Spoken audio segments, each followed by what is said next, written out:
What's up, everybody? Welcome to How to Talk to High Achievers About Anything. I'm Stevon Lewis, a licensed psychotherapist. Today, we welcome Georgie-Ann. Georgie-Ann has been an entrepreneur all her life. As a natural leader and eager problem solver, she's always the first one to step up. But being the person in charge all the time is beginning to take a toll on her personally and impacting her professional growth. Let's get into it.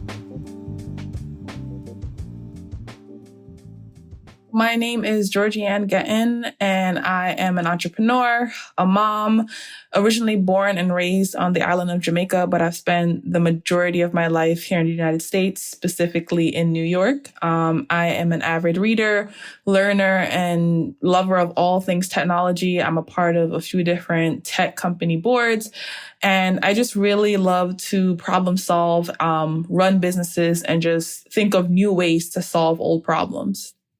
I started my first few businesses back in middle school, high school, unofficial ones, but my official businesses I started in college, and I have been an entrepreneur since. And so where I'm at with this current phase is that one of my companies that I started, which is a business development company, it is in the scaling phase. So we've passed $250,000 in revenue, and that's kind of where the business is. And as for me personally, I'm in a rediscovery phase because I've been entrepreneurial for so long. I've been in this leadership role in various ways, from school clubs to, again, being a parent to being an entrepreneur, that I'm looking for more spaces where I don't have to take on such a heavy leadership role, where I'll be more of a learner, a student, than just the person in charge. I have been in charge the majority of my life. I'm the oldest of about 6 siblings. My family immigrated from Jamaica to the United States when I was around 7 years old.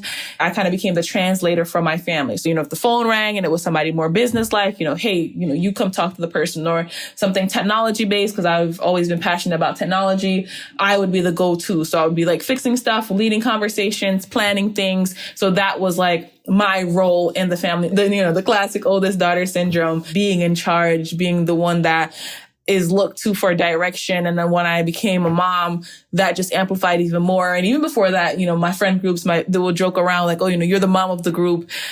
It came with a lot of pride and joy to know that I could protect and help and support folks. But as I've gotten older, I've started to question, who's there for me? If I don't want to be on 100 today, will I be supported? Will I, fall to the ground, or are there people around me, resources around me that will, hold me up in those moments? Between the ages of 23 to 25, I call it my little quarter life crisis. I had moved away locally from my family. So my nuclear family at that time, because I had gotten married and I was living upstate New York, and I was so far away from everyone. It was very emotionally draining. I had 2 small children. My ex-husband at the time, who was my husband at the time, was always working. And I just felt okay, I know no one in this neighborhood. Who do I even talk to? I started questioning, what activities are just for me? Because I realized so many of my tasks day to day were for everyone else around me. I started to become resentful of that. I just needed a moment. I just needed a day. I just needed to get away for a second, celebrate or have some fun. And I didn't even know what that could look like. So this idea of working at another company or being a CEO at another company for maybe a year, maybe 2 years, has been floating around in my head, just to bring my expertise and my knowledge to that organization, as well as to see what else is out there. I think what it would do to the other parts of my life is potentially give me back more time, feel less pressured to keep my brain on. Because with my businesses, every single thing that I see and everything that I do is so wrapped up into the business. And I think where I would be working for somebody else, I'll be able to give myself more permission, potentially even build up a habit to separate a little bit more, not take work home so often, right? If somebody else is at the head of an organization, I think I'll get an opportunity to tap into that creative side a little bit more versus just the analytical side, which is what I use mostly in my businesses, and bring those insights out for their organization. And then also think of ways to bring that back to my own. That's what I'm thinking. I may completely be wrong, but that's kind of how I have this like fairy tale out in my head. It has definitely been a challenge to balance being in charge, / wanting to be in charge and letting go of that power. My brain will be like, oh, I have the solution. Like that's instantly when I see something, I almost always have some type of idea, problem solve. And it has been really a task to tell myself, allow the person to, if they're going to fail or if they're going to succeed, allow that person to try, allow that organization to try. If I jump in too soon or try to be controlling too much, I'm taking away that gift of learning. It has been a journey and a process finding that middle ground, but I'm learning and it makes it fun to test myself in this way.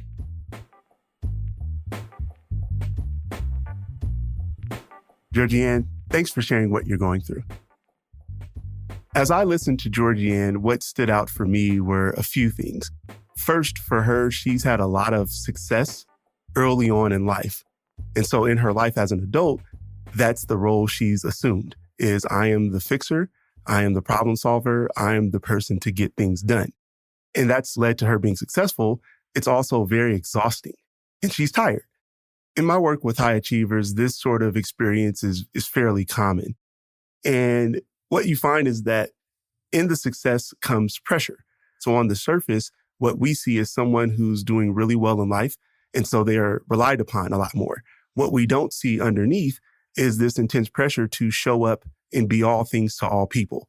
And I think that pressure is where Georgie-Ann is right now and why she's wanting a bit of reprieve or a respite. She's wanting to take a break. She's like, let me just work for a company, have a boss that I report into and I give them some ideas and they give me some ideas.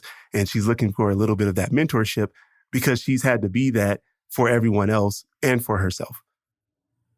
For someone that's in a position where they're frequently the go-to person in their circles, I give some advice that they probably don't want to hear. And it's this idea of accepting the fact that this is you. I don't know that Georgie-Ann's ever going to be in a position, even if she worked for a company, where she won't end up being out front. Her work ethic, her skill set, her abilities are always going to elevate her or put her at a place above or beyond maybe the rest of the people in her circle ecology, and that she has to get to a place of where she's able to accept that that's going to be her. Embrace it. Own it. It is who you are. It's a gift you've been given. It comes as a burden sometimes. And I know she spoke of looking for like a mentor and wanting to learn from others. And I'm wondering if she's thinking of that as a need as opposed to a want. And I don't know that she needs that because she's been successful already. And so that may be what she's looking for, she already has. And the person she's looking for is herself. I'm big on language and people often talk about, I need to have this or, I need this. I'm really quick to challenge or interrupt that. For me, a need is something that has to be present for you to be able to survive. That without it, you can't continue to thrive or do well in life. A want is something that would be beneficial, that we desire, but isn't quite necessary. And so she's looking for something she's never had. And I think she even cautioned against it in her language in saying, well, in my fairy tale, I believe that this is, what I need or what I want, realizing that maybe she gets it and it's not all it's cracked up to be. And so, I'm really clear about making people understand or be aware of the fact that what you tell yourself you need, you will become frustrated over if you don't have it. I don't want people to discredit their wants or feel as though their wants aren't valid or important. I also don't want you to get so tied to them. And it's really important for you to not feel that pressure or to not be disillusioned with where you are, to accept the fact that if you're getting good results, what you tell yourself you need may not be necessary. And I think for Georgie-Ann, she wants some rest. She's looking for mentorship. She may be disappointed in the idea or the realization that the person she thought would be able to mentor her and she would be able to learn from and gain from isn't able to meet those expectations. What I've noticed with high achievers is this tendency to want to have others show up in their lives in the way that they've been able to show up in the lives of others. Because again, they operate at a very high level. And because they do, and that's where they live, the belief is that other people can do the same. And that's just not true at all. So when I hear Georgie-Ann asking for or wanting or desiring for some support. She's looking for that support to come from other people. And that's why I don't think people will like the response, is because I'm saying, well, it's up to you. And that doesn't really sound compassionate or comforting. It's like, I'm exhausted. I want somebody else to show up. And I'm not saying you have to continue to do for others and do for yourself at the same time. And that's that way. I'm saying that you know what you need and what's best for you. So then it's important for you to create or set up moments or, create boundaries for you to be able to give yourself what you need. If that means then that for you to do well in life, do all the things that you do, you need to be able to get 8 hours of sleep. Then you need to make that a non-negotiable for you. You can't continue to try to show up for other people or attend to the requests of others if you need that to be able to perform high or at a high level. Because you do something well, and this happens often, you get rewarded with more requests to do more things. It's unfortunate, right? We would think that when we do something good, we would get rewarded with like rest and support. That's not how it works. People are like, oh, this person does this thing really well. Let's give them more things to do so that they get done really well. People are looking to get their needs met. If that's you in life, you're the person meeting other people's needs. It becomes your responsibility to meet your own needs. And that's not a selfish thing. You don't need to feel guilty about that. You've got to show up for you. One major takeaway from Georgie-Ann's experience being a high achiever and being successful, it comes at a cost.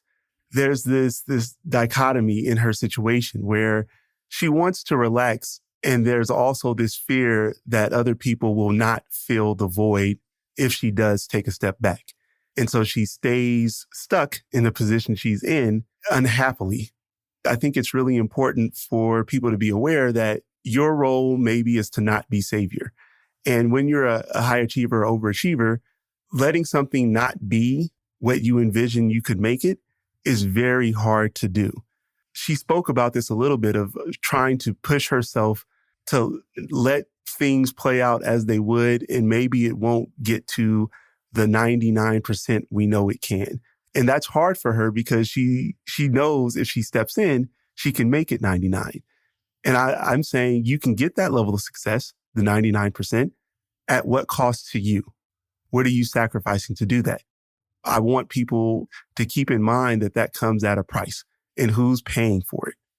We get promotions, we are celebrated by others, we win awards. There's also the sacrifice you make in terms of your time to do other things, your neglect of yourself and your own needs. We'll get to a place of thinking about the next accomplishment, and we will forget that part of that needs to be rest. And when we are resting, we feel like we aren't being productive or that we aren't doing something we should be doing.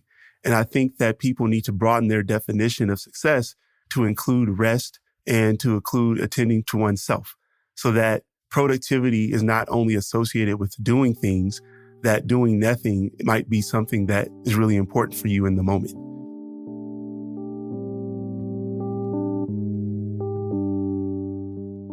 And that's a wrap. Thank you so much for listening to How to Talk to High Achievers About Anything.